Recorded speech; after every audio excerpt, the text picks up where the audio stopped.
I'm just going to go over how to create your own photo box and then how to manipulate the photo within it and the shape itself. So right now I'm just dropping a background into our spread just to have something there.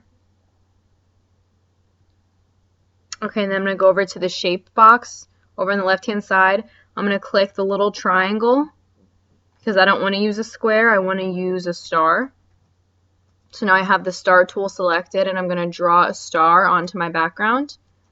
If I want to move it, I click the pointer tool and I can move the star on my spread.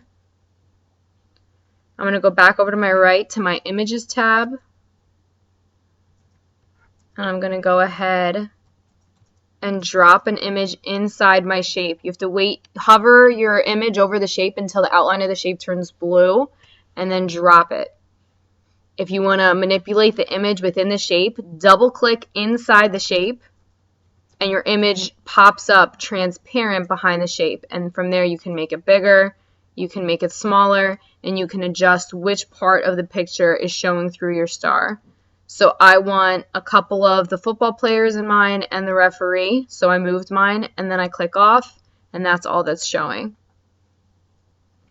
In the same way, if you want to create your own template, I'm going to go back to the shapes and make sure it's a rectangle again. And you just go ahead and draw them on. So if you wanted to do all squares, so there's my first square. I want another one that looks just like it. So I'm just going to hit Control C, which is copying, and then Control V for paste. I take my pointer tool and I move my new box to wherever I want it. I'm going to line it up with the first one. And then I'm going to hit Control V again to get a third box that's the same also. And you line your boxes up that way.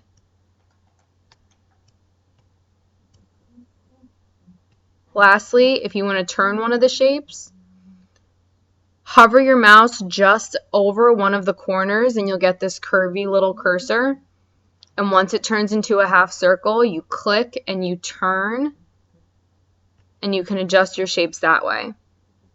I got a message that says you want this item to bleed off the page, which just means do you want it to go outside the normal margins, and I don't, so I'm just going to click OK and then move it back inside. So that's just letting me know that if I leave that image where it was, it's going to go off the margins.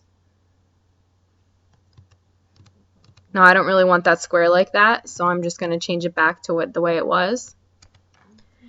And that's how you create your own shapes, manipulate the images within it, and create your own layouts with shapes.